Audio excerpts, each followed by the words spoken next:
Olá a todos, bem-vindos à disciplina ENG 733, Desenvolvimento de Sensores para Agricultura de Precisão. Eu sou o professor André Luiz de Freitas Coelho e estarei ministrando essa disciplina com o apoio e a coordenação do professor Daniel Marçal de Queiroz. Nesta aula 1, nós iremos abordar plataformas para desenvolvimento de sistemas embarcados aplicados à agricultura digital. Nesta aula, nós iremos abordar os seguintes conteúdos. Nós vamos responder a pergunta: o que é agricultura digital, que está no novo título da disciplina? O que é sistema embarcado, que também está no novo título da disciplina? Por que nós utilizamos sistemas embarcados na agricultura, seja ela de precisão ou digital? Nós vamos ver as plataformas que nós podemos utilizar para o desenvolvimento de sistemas embarcados. Ainda nesse tópico, nós vamos diferenciar processador, microcontrolador e computador de placa única. Em seguida, nós vamos falar das 3 plataformas que serão abordadas nessa disciplina. Nós vamos falar um pouco sobre a família Arduino e ESP32. Nós vamos falar sobre o computador de placa única BeagleBone e o computador de placa única Raspberry Pi. Vamos então responder a pergunta: o que é agricultura digital? Para respondermos essa pergunta, precisamos inicialmente apresentar a definição de agricultura de precisão.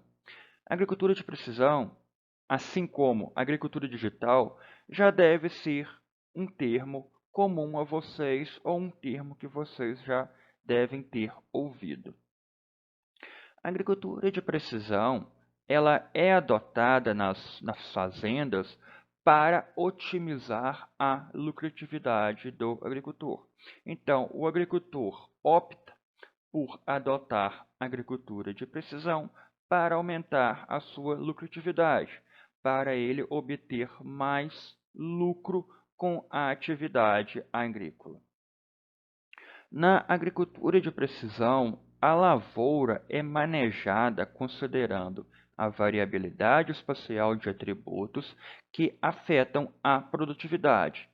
Então, eu vou manejar a minha lavoura considerando, que os atributos, sejam de solo, ou da própria planta, eles variam ao longo da lavoura.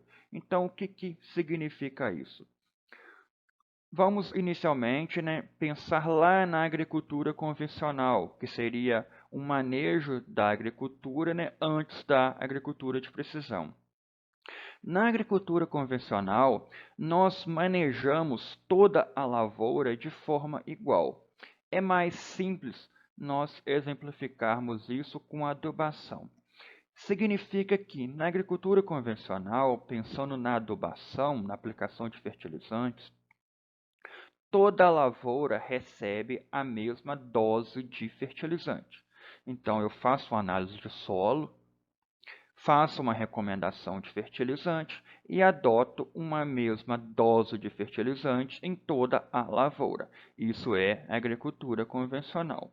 Na agricultura de precisão, neste mesmo exemplo, eu faço amostra de solo, faço uma recomendação, porém, eu vou fazer recomendação de diferentes doses ao longo da minha lavoura, com base na quantidade de nutrientes existentes no solo e na demanda da planta. Então, eu vou ter diferentes doses de fertilizante. Isto que seria, a ideia de agricultura de precisão. Então, esse manejo na agricultura de precisão, ele é feito com base em tomadas de decisão, então você sempre toma decisão, e essas decisões são feitas a partir de informações do solo, da planta e do clima. Então, uma vez que nós definimos agricultura de precisão, nós podemos falar que a agricultura digital é agricultura de precisão, mais um uso intenso de tecnologias digitais. E essas tecnologias digitais, elas vão ser usadas para aquisição de informações, tomada de decisão e execução das operações. Aqui nós apresentamos algumas das tecnologias digitais que são utilizadas na agricultura digital. Uma primeira delas é a inteligência artificial. Nós temos aprendizado de máquina, blockchain, big data, mineração de dados, computação em nuvem, telemetria, sensoriamento remoto, robotização, automação e sistemas de informação geográfica. Como nós vimos no slide anterior, algumas dessas tecnologias são utilizadas para aquisição de dados. Por exemplo, telemetria é uma tecnologia digital para aquisição de dados. Sensoriamento remoto também é uma tecnologia digital para aquisição de dados. Algumas dessas tecnologias são usadas para tomada de decisão. Então, você vai analisar as informações que você tem e, com base em algoritmos, você toma decisão sobre uma determinada tarefa. Então, a inteligência artificial está sendo muito usada para a tomada de decisão. Dentro da inteligência artificial, nós temos o aprendizado de máquina ou machine learning. Estas informações adquiridas com tecnologias digitais, elas podem ser caracterizadas ou podem ser chamadas de um grande volume de dados. Então, isso que seria Big Data. Big Data é um grande volume de dados. Também na mineração, também na tomada de decisão, você precisa retirar informações de um grande volume de dados. Aí que vem o termo mineração de dados. Então, você vai utilizar uma grande quantidade de dados para obter uma informação. É quase que uma mineração. Então, mineração de dados também entra em tomada de decisão. Para você processar um grande volume de dados, um computador normal não consegue fazer esse processamento, pois se trata de volume de dados imensos. Então, nós usamos computação em nuvem, ou seja, nós vamos, ao invés de analisar essas informações em um computador pessoal nosso, nós vamos utilizar um servidor de alguma empresa, como o Google Cloud, ou algum servidor da Amazon, da própria Microsoft, entre outros. Então, isso que seria computação em nuvem. Você vai fazer a análise dos seus dados em um servidor que aqui nós chamamos de nuvem. E, em terceiro, nós falamos que tecnologia digital também é utilizada para executar operações. Então, aí entra a robotização, ou seja, a utilização de veículos, equipamentos autônomos, que demandam uma mínima supervisão humana.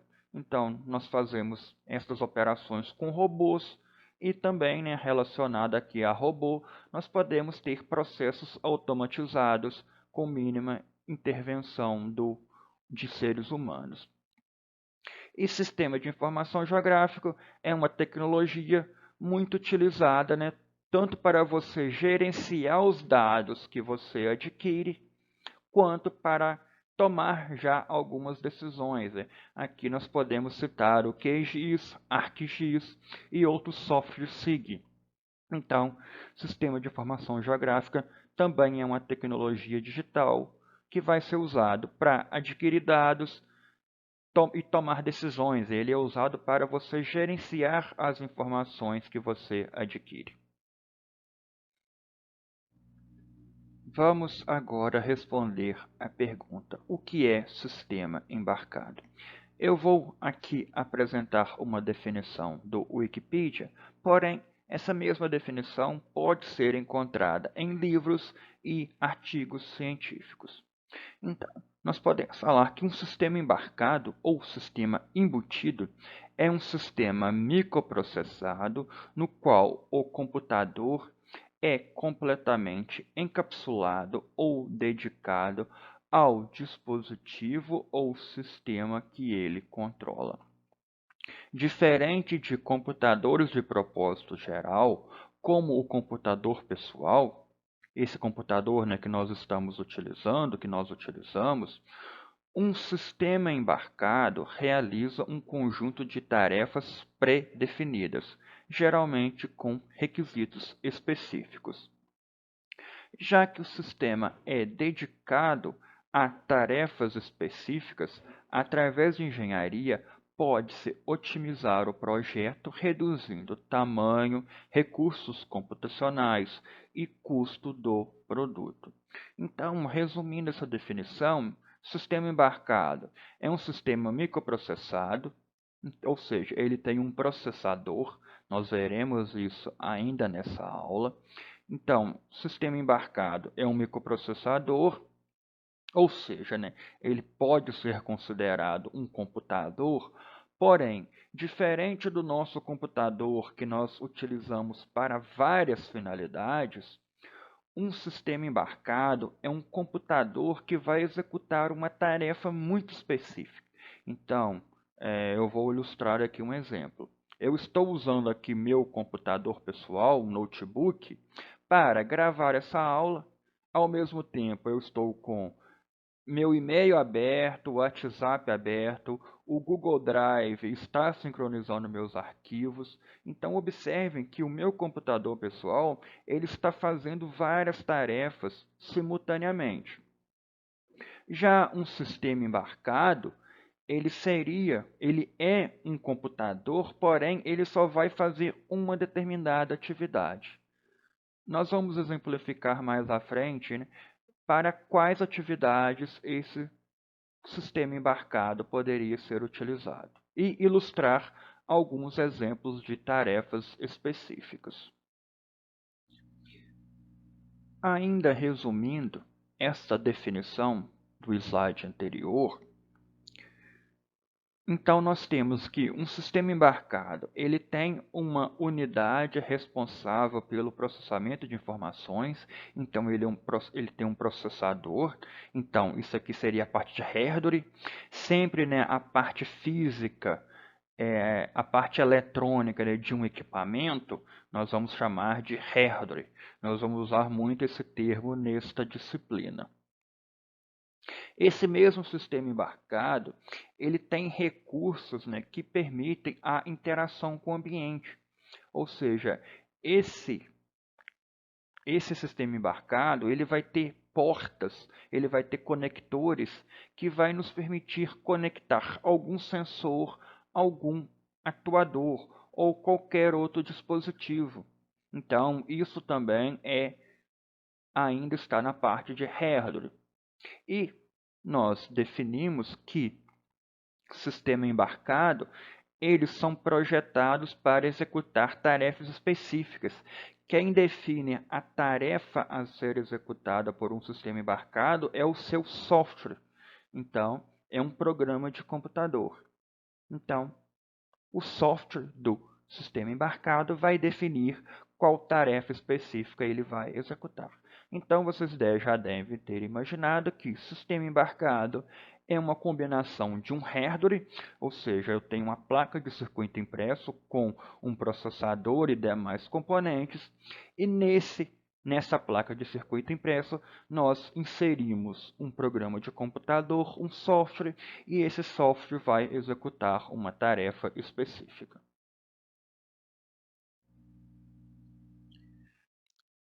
Vamos agora exemplificar alguns sistemas embarcados que são utilizados na agricultura.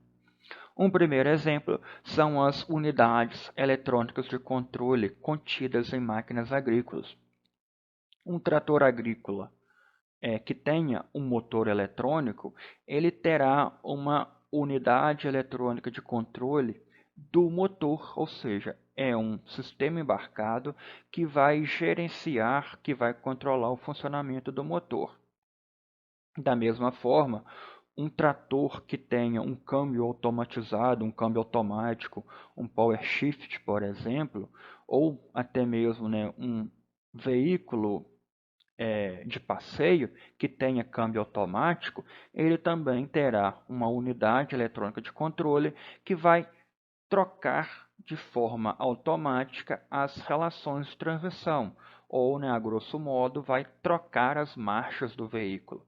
Então, nós temos aqui, né, dois exemplos de sistema embarcado que têm funções específicas.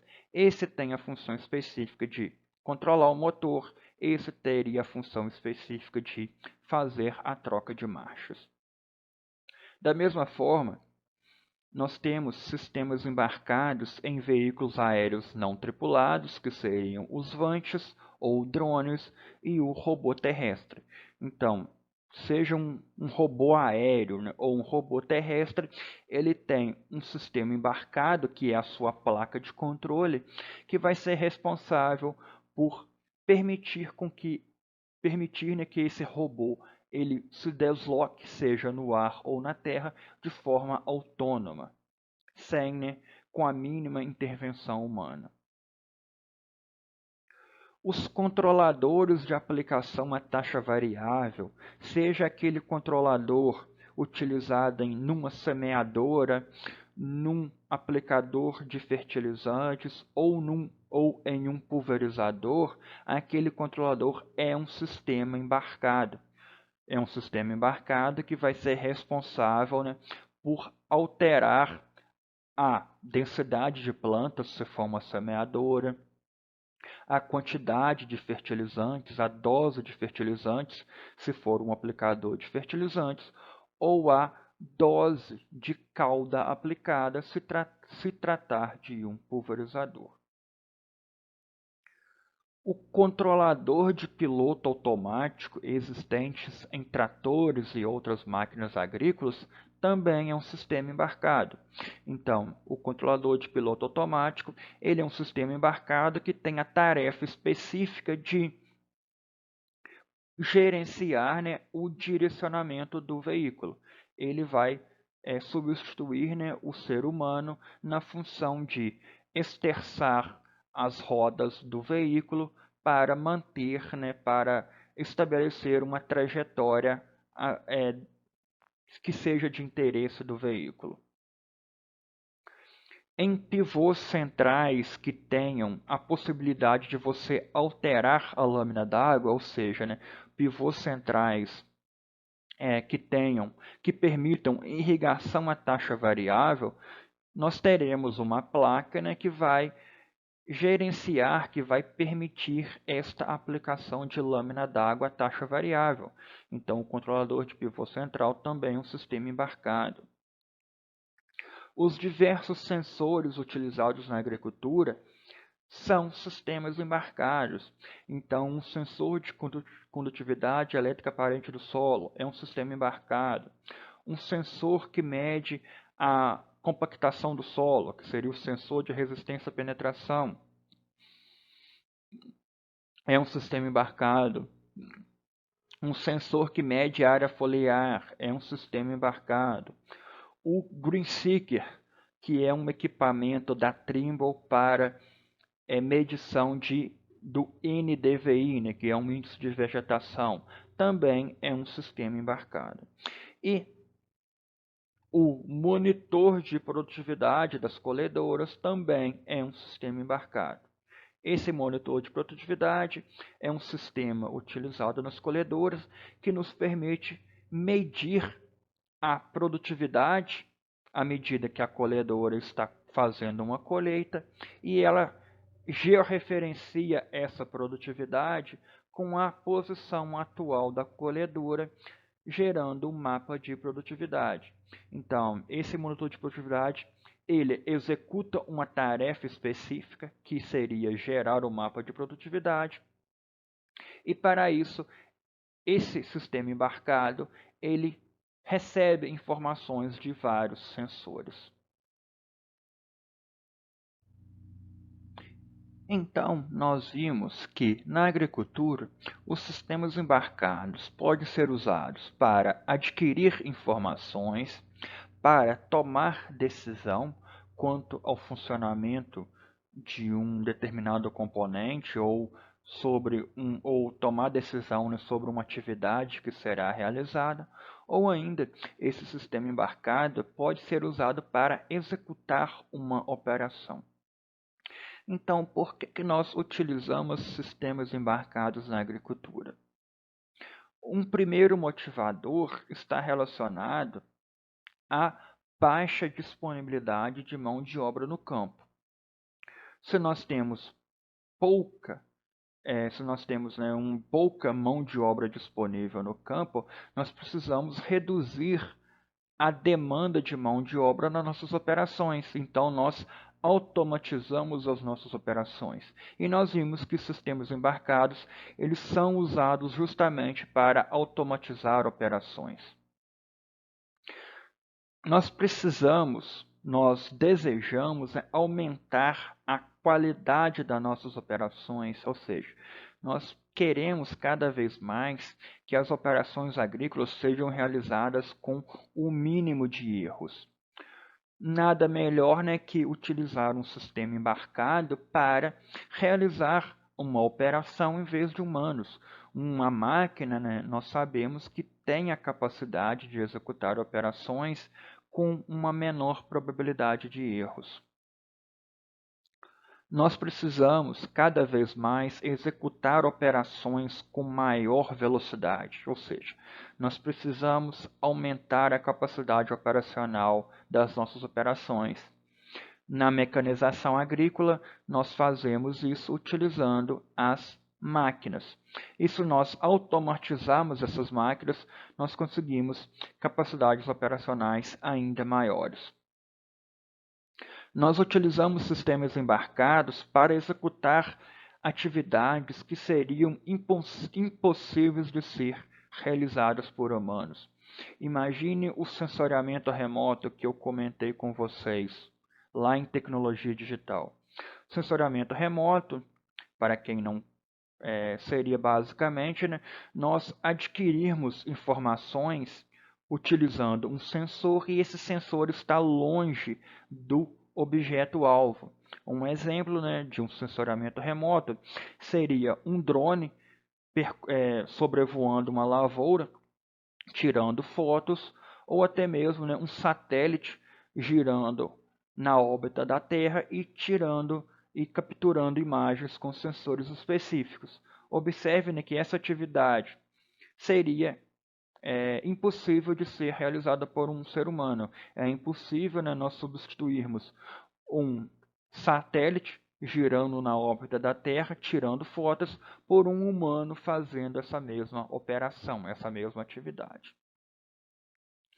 Eu comentei aqui, né, basicamente, né, de utilização de sistemas embarcados em operações, mas nós devemos lembrar, né, que sistemas embarcados eles também podem ser utilizados para aquisição de informações e tomadas de decisão.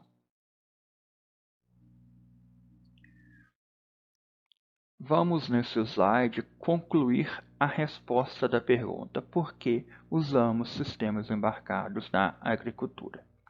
Nós vimos até agora que o sistema embarcado pode ser utilizado para adquirir informações, tomar decisão e executar operações. Então, se nós utilizarmos sistemas embarcados, e nós vimos que o sistema embarcado permitem executar atividades com qualidade, maior velocidade e executar, né, tarefas que são impossíveis de ser realizadas por humano, nós poderíamos afirmar que, se nós utilizarmos sistemas embarcados, nós vamos conseguir adquirir, capturar informações de qualidade. E, além disso, nós vamos conseguir coletar uma diversidade de informações. Nós podemos afirmar que, com o sistema embarcado, nós podemos fazer a análise de informações de uma forma muito rápida. Então, nós conseguimos analisar uma grande quantidade de informação em um curto intervalo de tempo. E, além disso, nós conseguimos tomar decisões de forma correta. E, por último, nós poderíamos afirmar que, utilizando sistemas embarcados, nós poderíamos executar operações de forma eficiente e nós poderíamos executar operações no momento correto. Então, a soma destes 3 quadrinhos resultaria em uma maior eficiência do sistema agrícola. Então, se eu tenho informação de qualidade, se eu tomo decisão de forma correta e se eu executo as operações agrícolas de forma correta, vocês devem concordar que nós aumentamos a eficiência do sistema agrícola. Eu vou ter um sistema agrícola muito mais eficiente. O que seria um sistema agrícola eficiente? Maior lucratividade do agricultor, então o agricultor vai lucrar mais com a sua atividade agrícola. Eu vou ter uma maior produtividade da minha lavoura e eu vou obter produtos de maior qualidade. Eu vou reduzir os meus custos de produção, então, a combinação de maior produtividade e redução de custos resulta em maior lucratividade e, além disso, pensando em sustentabilidade, em questões ambientais, eu minimizo impactos ambientais, que seriam aqui, basicamente, os pilares, da agricultura de precisão e da agricultura digital. Então, aqui a gente resume a justificativa de utilização de sistemas embarcados na agricultura. Visto que nós já definimos o que é sistema embarcado e definimos o que é agricultura de precisão, nós já temos capacidade de entender, o título da nossa disciplina. Então, a partir de agora, nós começaremos a estudar os sistemas embarcados e, mais do que isso, a partir de agora nós veremos como que nós desenvolvemos sistemas embarcados. Esse é o principal objetivo dessa disciplina. Para nós entendermos a fundo como um sistema embarcado funciona, nós precisamos saber a definição de microprocessador. Microprocessador é a unidade central de processamento de um computador, construído em um único sistema integrado. Para que um microprocessador funcione, ele precisa de periféricos, como memória e unidade de entrada e saída. Nesta figura, nós ilustramos os componentes que formam o CPU, ou o microprocessador. Nós temos a unidade de controle, que vai gerenciar todo o funcionamento da CPU e a comunicação com outros periféricos. Nós temos a ULA, que seria a unidade lógica e aritmética, que vai ser a parte do processador, do microprocessador, que vai realizar as funções básicas de processamento de dados, que seriam adição, subtração, multiplicação, divisão, além de lógica booleana, que seria o AND, o OR, o IF, o ELSE e outros. E ainda nós temos no microprocessador os registradores, que são componentes do processador que vão fazer o armazenamento interno de instruções que ele precisa executar e também variáveis que vão ser utilizadas nas operações matemáticas. Então, nós podemos dizer que a menor unidade, o componente principal de um sistema embarcado é o microprocessador. E se vocês voltarem lá na definição e se vocês voltarem lá na definição de sistema embarcado, vocês vão ver que eu defini que sistema embarcado é um sistema microprocessado. Então, o sistema embarcado ele tem um microprocessador que vai fazer, né, todas as operações matemáticas, todas as operações de dados, de informações. Como exemplo de microprocessador, nós temos o Intel Core 3, Intel Core 5, Intel Core 7, AMD Ryzen 5, que provavelmente são os processadores que equipam os notebooks e desktop de vocês. E o ARM Cortex A5, que é o processador que equipa os computadores de placa única da família BeagleBone, que nós veremos aqui nessa disciplina. Ainda falando de microprocessadores, nós temos atualmente microprocessadores que adotam arquitetura RISC e microprocessadores que adotam arquitetura CISC. A arquitetura RISC seria um computador com conjunto reduzido de instruções. Microprocessadores com arquitetura RISC, eles são usados nos computadores de placa única e microcontroladores, que são, né, sistemas que têm processadores ARM. Microprocessadores RISC, eles têm menor capacidade de processamento, eles executam instruções simples, têm um menor consumo de energia, não executam instruções complexas e têm um menor custo. Então, nós podemos dizer, né, que a maioria dos sistemas embarcados vão utilizar processadores com arquitetura RISC. Já os microprocessadores com arquitetura CISC, CISC é computador com conjunto de instruções complexas. Então, esses processadores têm capacidade de executar instruções complexas, são normalmente utilizados em computadores pessoais. Tem alto consumo de energia, tem maior desempenho e tem maior custo. Então, resumindo, sistemas embarcados, que é o assunto aqui dessa disciplina, né, normalmente vão adotar processadores RISC, enquanto que computadores com alto desempenho, como computadores pessoais e servidores, vão adotar processadores com arquitetura CISC.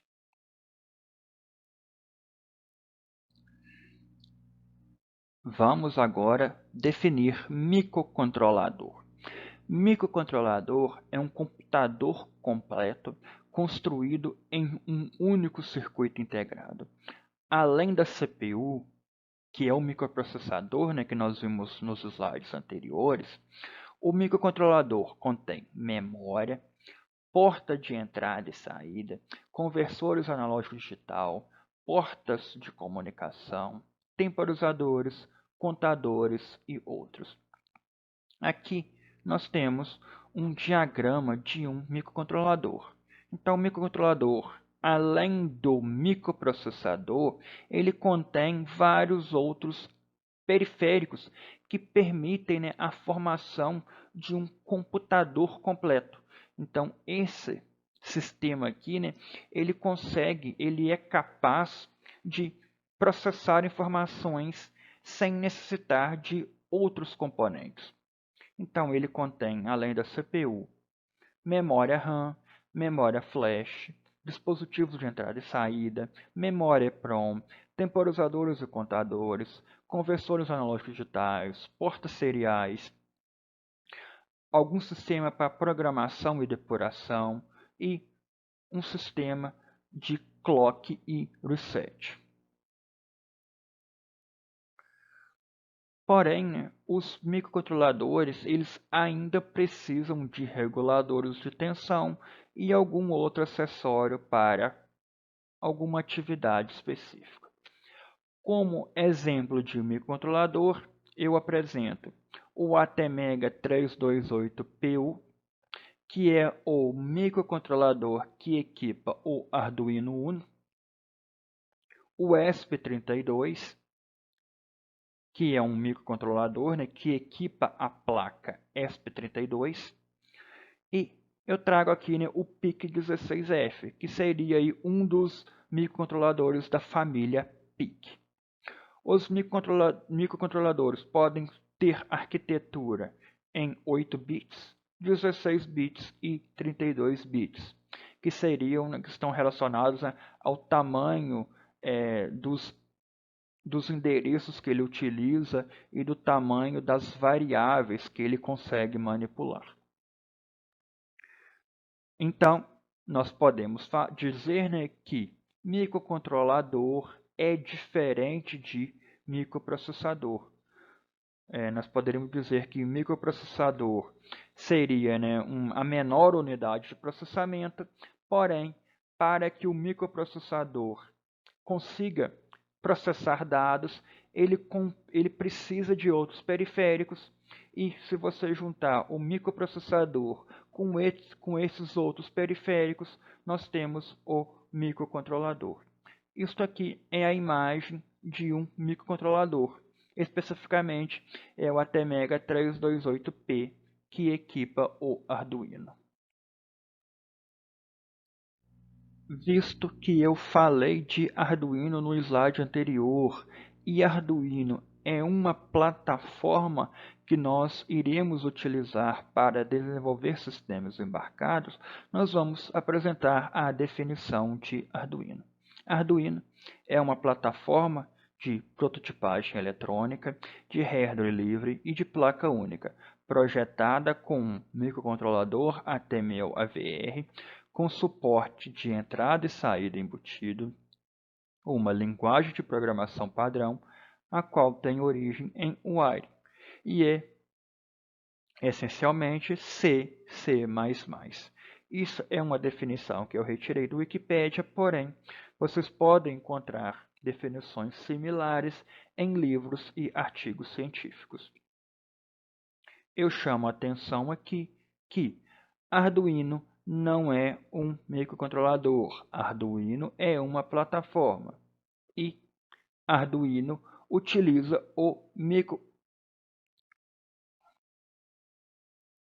Eu chamo a atenção aqui que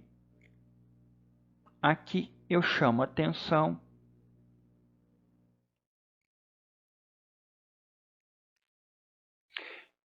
É importante vocês terem conhecimento que Arduino não é um microcontrolador. Arduino é uma plataforma. É microcontrolador o ATmel 328P, que equipa o Arduino, né? No caso o Arduino Uno.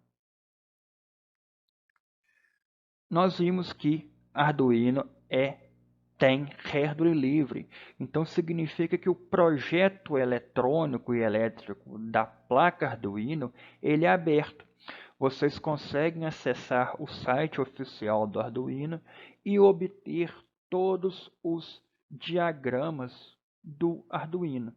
Então nós falamos que o Arduino ele é Open Hardware, ou seja, ele é de hardware aberto. E também o Arduino utiliza a linguagem C++, que é também uma linguagem de programação aberta. Então, nós dizemos que o Arduino também é open source. O Arduino ele tem a característica de ser de baixo custo. Então, nós conseguimos desenvolver sistemas embarcados a um custo muito baixo.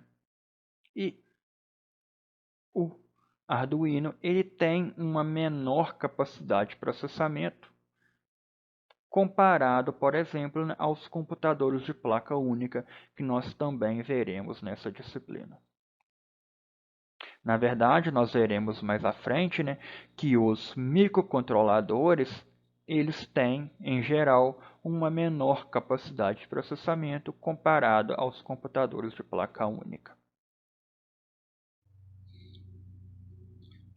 Ainda sobre Arduino, nós apresentamos neste slide a família Arduino. Então, Arduino não é uma única placa. Arduino é uma família de placas. Então, nós temos o Arduino Uno, o Arduino Nano, o Arduino Leonardo, o Arduino Micro, o Nano Every, o Nano 33BLE, o MKR0, o DUI, o Mega 2560, o Zero, o Nano 33 IoT, o MKR Fox 1200, o MKR WAN 1300, o MKR GSM, o MKR Wi-Fi 1010, o Arduino Uno Wi-Fi Revisão 2 e alguns outros Arduinos. Além de nós contermos uma diversidade de modelos dentro da família Arduino, nós ainda temos acessórios que se encaixam diretamente na placa. Esses acessórios são conhecidos como shields. Então nós temos aqui um shield para comunicação em protocolo CAN, que seria o MKR CAN Shield. Nós temos shields para fazer controle de motor. Nós temos shields para fazer nós temos shields que permitem ao Arduino conectar com a internet, no caso nós temos o Ethernet Shield.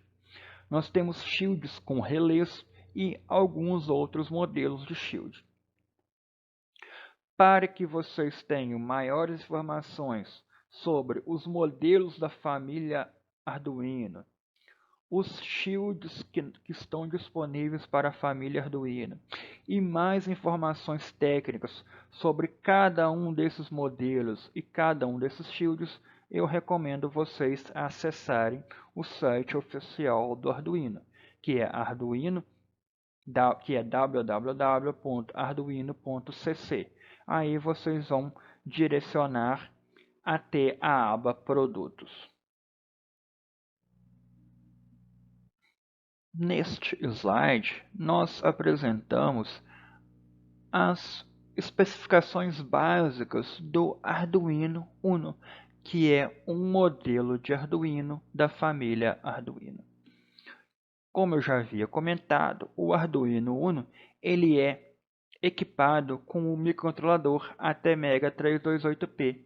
Então, esse daqui é o ATmega 328P. Ele está encaixado na placa Arduino. O Arduino Uno opera em 5 volts, então todos os pinos do Arduino operam em 5 volts. Lá na aula 2, onde nós vamos programar o Arduino, especificamente, onde nós vamos desenvolver sistemas embarcados básicos com Arduino, eu vou demonstrar esta questão de tensão de operação. O Arduino ele pode ser alimentado com tensão 7 a 12 volts. Então, aqui nesse conector do Arduino, eu posso alimentar esta placa com uma tensão em corrente contínua de 7 a 12 volts. Então, entendendo um pouquinho da arquitetura da placa, eu comentei que esse daqui é o ATmega 328P, que é o microcontrolador do Arduino. Esse microcontrolador ele tem aqui os seus pinos, e esses pinos são as portas de entrada e saída. Estas portas aqui, elas são conectadas nesses pinos, que nos permite fazer montagens muito rápidas. Além para o microcontrolador funcionar, nós precisamos de energia. Então, nós entramos aqui com energia, com tensão 7 a 12 volts em corrente contínua, porém, o ATmega 328P ele só aceita 5 volts. Qualquer tensão superior a 5 volts vai danificar os seus circuitos internos. Então, esses dois componentes aqui são reguladores de tensão. Então, você entra com 7 a 12 volts.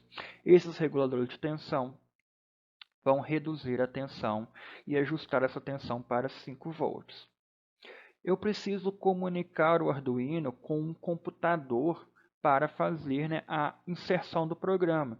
Então, nós temos aqui uma porta USB. Porém, né, o microcontrolador ATmega328P, ele não consegue, ele não suporta comunicação USB. Então, nós temos provavelmente esse componente aqui, nós temos um conversor USB serial. O microcontrolador, ele consegue se comunicar com outros dispositivos com comunicação serial, porém, ele não consegue comunicar utilizando o USB diretamente. Então, nós precisamos de um conversor USB serial. E nós temos aqui ainda um botão de reset que nos permite resetar, ou seja, reiniciar o microcontrolador. O ATmega 328P, eles têm pinos digitais de entrada e saída. Nós vamos ver a finalidade desses pinos na aula 2. Especificamente, o Arduino Uno tem 14 pinos digitais, sendo 6 deles PWM. Nós também veremos o que é PWM na aula 2. O Arduino Uno tem 6 pinos analógicos e tem pinos que nos permitem comunicação I2C, SPI e UART. Tudo isso aqui será assunto da aula 2. O Arduino Uno, ele nos fornece uma corrente máxima de 20 mA por pino. Então nós só podemos conectar um dispositivo no Arduino que exige no máximo 20 mA. Então, por exemplo, se nós quisermos conectar um motor de corrente contínua no Arduino, nós não podemos conectar esse motor diretamente. Nós veremos como nós fazemos essa ligação também na unidade, também na aula 2. E, por último, o processador do Arduino, que na verdade, né, seria o processador do microcontrolador ATmega 328P, opera com frequência de 16 MHz.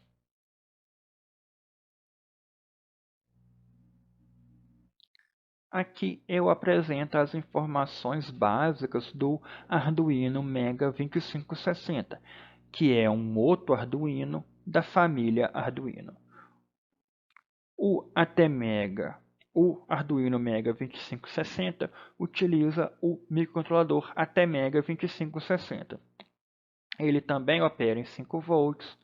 Ele pode ser alimentado com 7 a 12 volts. A diferença do Arduino Mega 2560 é que ele tem um número de pinos muito maior que o Arduino Uno. O Arduino Mega contém 54 pinos digitais, sendo 15 PWM. O Arduino Uno apresenta 14 pinos digitais, ou seja, isso daqui tem 40 pinos digitais a mais. Então, para sistemas embarcados que irão demandar muitas portas de entrada e saída, nós iremos adotar um Arduino Mega, ou melhor, nós iremos adotar um microcontrolador ATmega 2560 em vez do ATmega 328P. Ele também tem um número maior de pinos analógicos, aqui 16. Ele tem também, né, os pinos que nos permitem comunicação I2C, SPI e UART. Nós veremos isso aqui na aula 2. Ele também suporta correntes máximas de 20 mA por pinos. E o processador dele também opera em 16 MHz.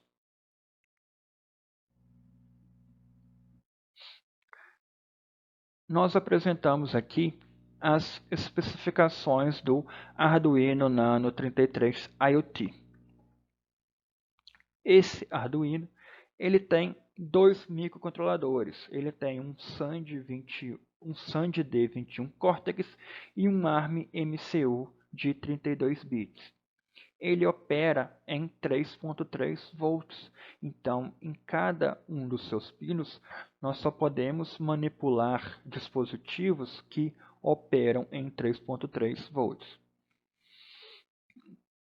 Ele pode ser alimentado com até 21 volts em corrente contínua. Ele tem 14 pinos digitais, sendo 11 PWM.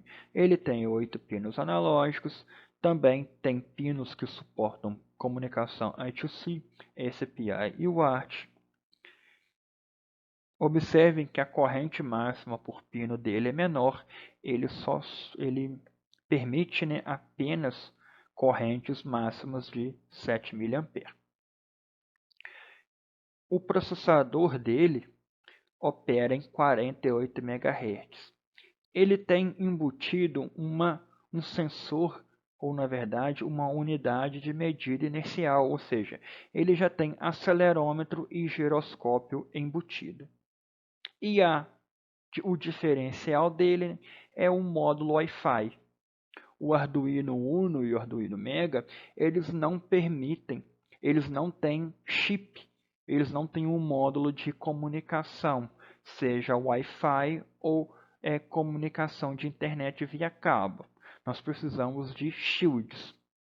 No caso do Arduino Nano 33 IoT, ele já tem um módulo Wi-Fi embutido. Nós temos aqui o Arduino MKR GSM 1400.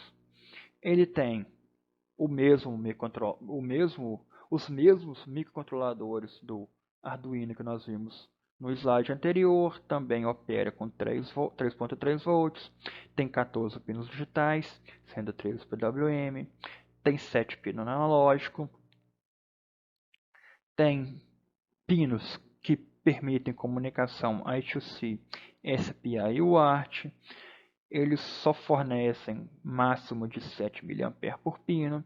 O processador dele opera em 48 MHz e ele tem um módulo que permite a inserção de um cartão SIM, ou seja, ele permite a inserção de um chip de celular. Então, inserindo um chip de celular no Arduino, nós praticamente transformamos este Arduino num celular. Então, provavelmente, nós conseguimos fazer ligação, conseguimos enviar e receber mensagens SMS e nós conseguimos utilizar internet 3G, 4G, 5G fornecida pelas operadoras de celular. Então, nós conseguimos enviar e receber informações com esse Arduino utilizando as redes de celular.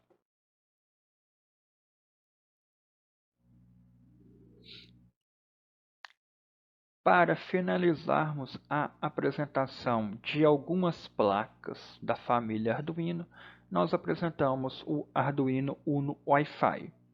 O Arduino Uno Wi-Fi ele tem o ATmega 4809, opera em 5 volts, ele permite alimentação de 7 a 12 volts em corrente contínua, tem 14 pinos digitais, sendo 5 PWM, tem 6 pinos analógicos, tem pinos que permitem comunicação I2C, SPI e UART. Ele permite corrente máxima de 20 mA por pino. O processador dele opera em 16 MHz. Ele tem uma unidade de medida inercial, então ele tem um giroscópio e acelerômetro embutido. E além disso, ele tem um módulo Wi-Fi. Então, o Arduino Uno Wi-Fi ele permite comunicação internet sem fio, sem a utilização de qualquer shield.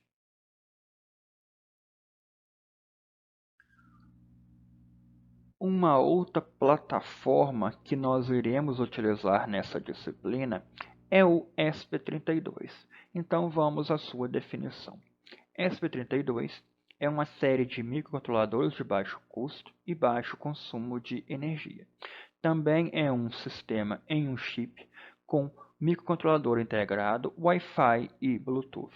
A série ESP32 emprega um microprocessador Tensilica Extensa LX6 com duas variações, Single Core e Dual Core. Inclui uma antena integrada, amplificador de potência, receptor de baixo ruído, filtros e gerenciamento de energia. ESP32 foi criado e desenvolvido por Espressif Sistemas, que é uma empresa chinesa. O ESP32 ele é um sucessor do ESP8266.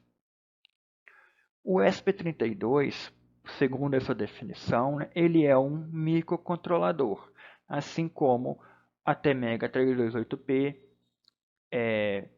a Temega 2560 e PIC são microcontroladores. Porém, a própria Espressif fabrica placas que recebem o nome ESP32 e utilizam o microcontrolador ESP32. Então, nós temos aqui alguma destas placas, alguma dessas plataformas que começam com o nome ESP32. Então, nós temos a ESP32W132E, a ESP32W Rover, a ESP32 Mini, ESP32 Solo, ESP32W132SE.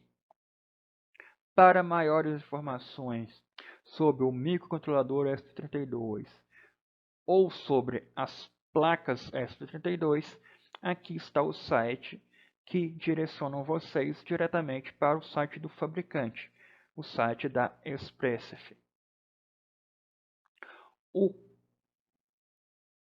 O microcontrolador ESP32 ele suporta programas desenvolvidos em C++.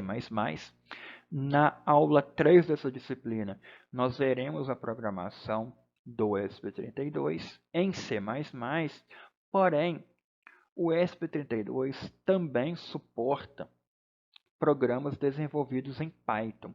Na verdade, ele suporta programas em MicroPython, que é uma versão do Python desenvolvida especificamente para microcontroladores. Nessa disciplina, eu irei utilizar a placa ESP32W132, ou que também vocês podem encontrar com o nome Node MCU.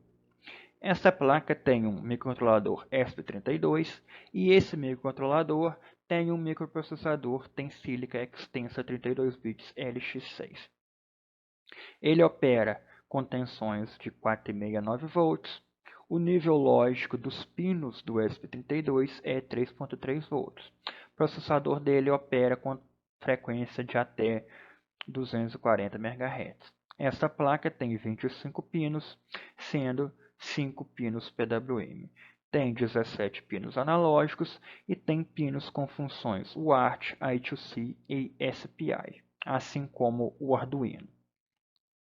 O ESP32 ele suporta redes Wi-Fi, então o ESP32 tem um módulo Wi-Fi embutido e também um módulo Bluetooth embutido. Nessa disciplina, além do Arduino e ESP32, nós abordaremos o desenvolvimento de sistemas embarcados utilizando dois computadores de placa única, o BeagleBone e Raspberry Pi. Então, vamos definir o que é computador de placa única. Computador de placa única, ou em inglês Single Board Computer, é um computador completo construído em uma única placa. Esse computador ele contém microprocessador, memória, periféricos de entrada e saída e outras funcionalidades requeridas para um computador funcional. Essa definição eu retirei do Wikipedia, porém, definições similares vocês podem encontrar em livros, artigos científicos e similares.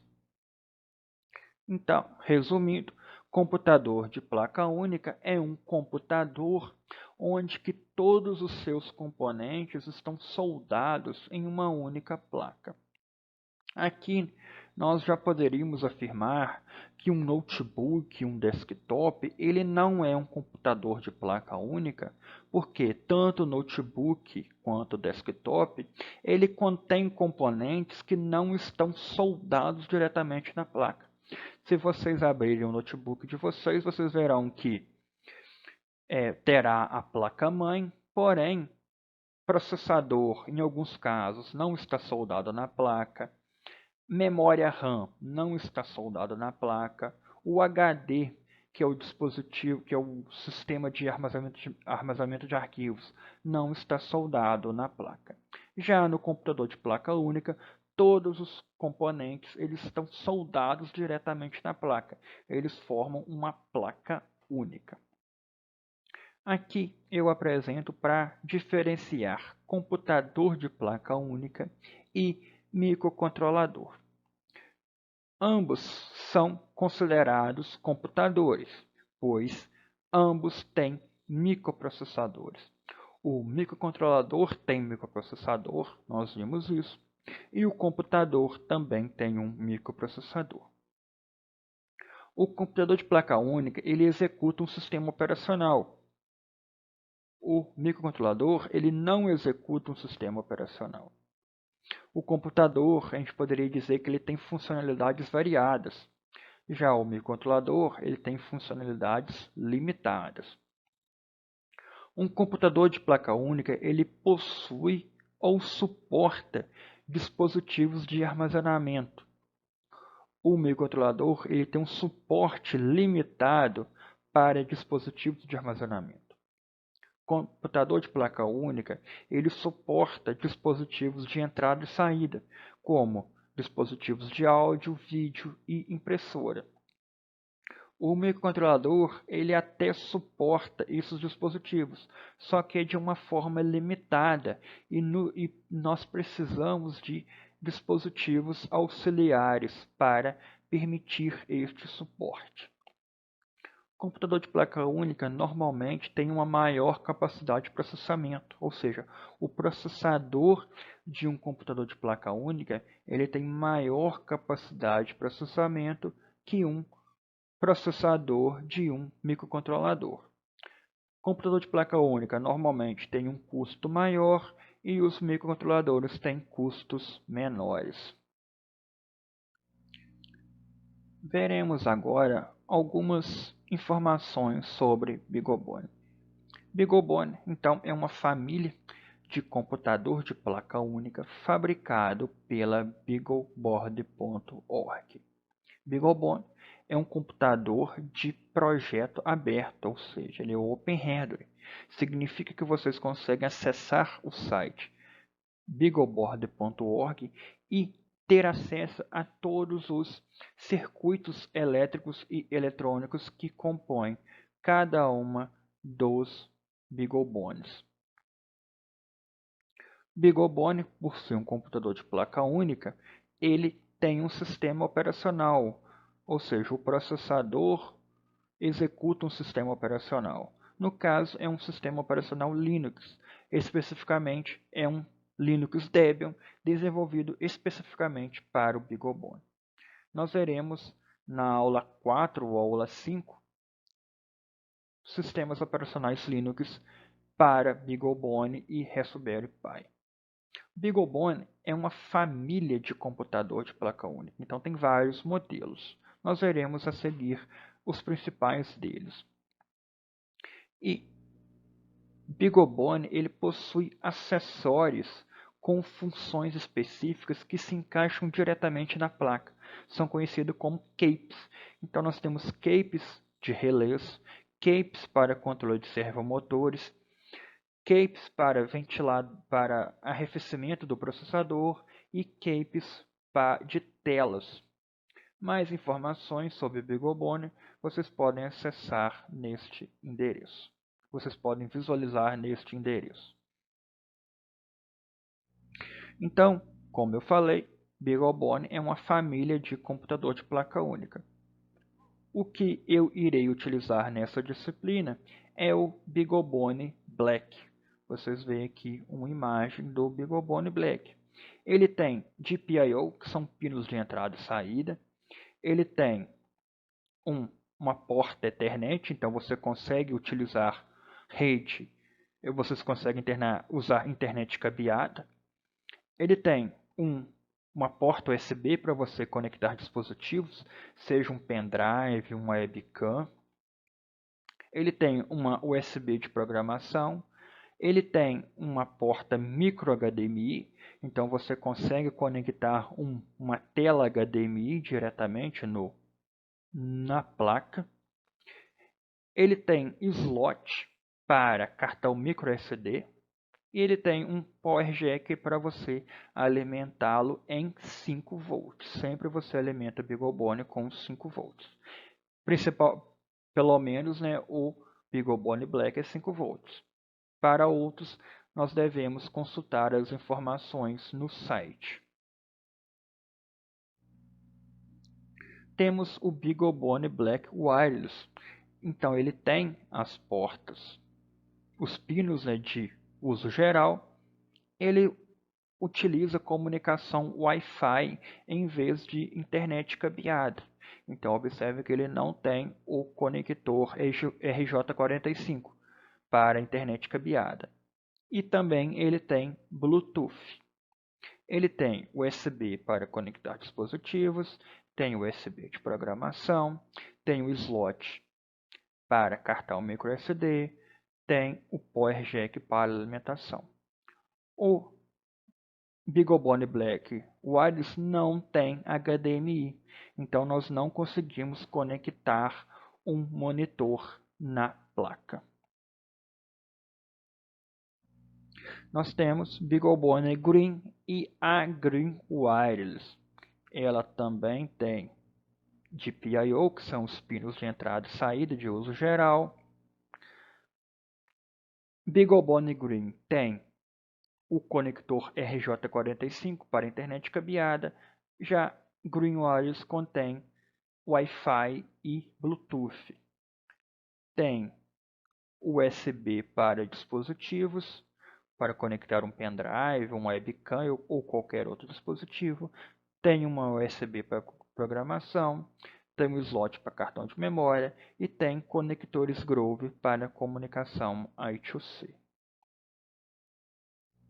Temos a BeagleBone Blue. Tem GPIO, que seria as pinos, né, de uso geral. Tem Wi-Fi e Bluetooth.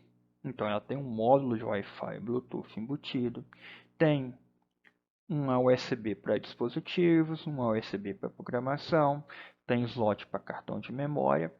E um diferencial da BeagleBone Blue são esses recursos aqui, que seriam ponte H, controle de servomotores e uma unidade de medida inercial. Então, BeagleBone Blue ele foi desenvolvido para robótica, ou seja, para você utilizar esse computador para controlar alguns robôs. E ele tem um Power Jack para alimentação. Nós temos BeagleBone AI, que é uma versão da BeagleBone desenvolvida especificamente para utilização com inteligência artificial. Então, em vez de um único processador, ela tem vários processadores e processadores gráficos. Ela tem as portas de entrada e saída de uso geral, tem um conector RJ45 para internet cabeada, tem USB para conexão de dispositivos e tem USB para programação e o slot para cartão micro SD.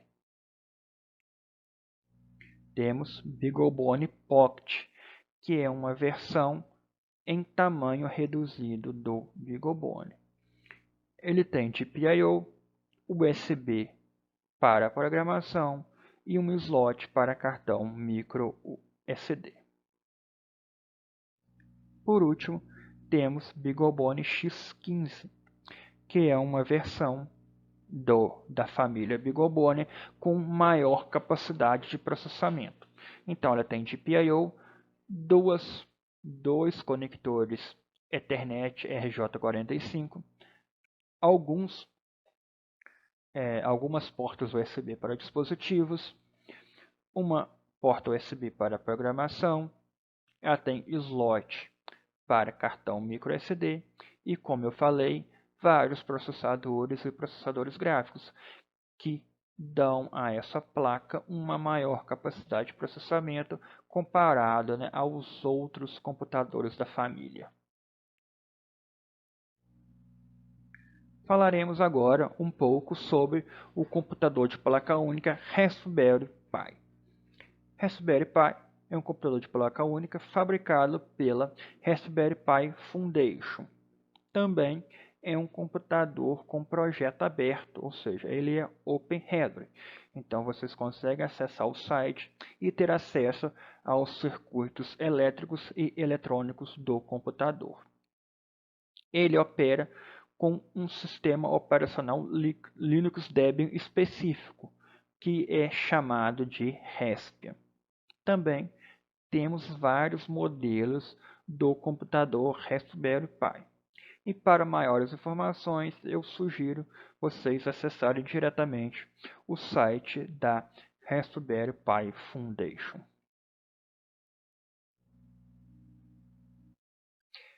Dentre os modelos Raspberry Pi, nós temos Raspberry Pi 1, 2 e 3. Raspberry Pi 1, 2 e 3 tem GPIO, que são os pinos de entrada e saída, como vocês podem ver aqui. Alguns modelos têm o RJ45, que nos permite internet cabeada. Já outros modelos têm Wi-Fi e Bluetooth. Tem um conector HDMI, tem USB para dispositivos, tem slot para cartão microSD, tem conector para áudio e conector para câmera. Recentemente foi lançado o Raspberry Pi 4, que tem maior capacidade de memória RAM, ou seja, nós temos Raspberry Pi 4 com 2, 4 ou 8 GB de memória RAM, você escolhe na hora da compra, e ele tem um processador com capacidade de processamento superior. Esta aqui é uma imagem do Raspberry Pi 4. Então observe aqui, né, o RJ45 para internet, ele tem duas USB 3.0, duas USB 2.0, conector de áudio, tem HDMI, USB tipo C para fornecimento de energia, aqui está o conector de câmera, aqui o processador, e memória RAM você pode escolher entre 2, 4 e 8 GB.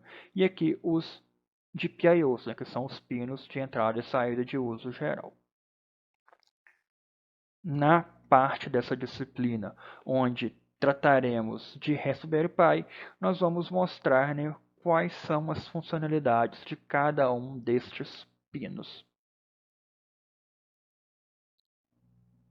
Além dos modelos Raspberry Pi 1, 2, 3 e 4, nós temos Raspberry Pi Zero e Raspberry Pi Zero W. Ele tem GPIO, são os pinos de entrada e saída de uso geral, Wi-Fi, Bluetooth, conector HDMI, USB para dispositivos, é um desses dois, na verdade ele tem um micro USB para dispositivos e um micro USB para fornecimento de energia. Ele tem um slot para cartão microSD, que está aqui, e ele tem um conector para câmera.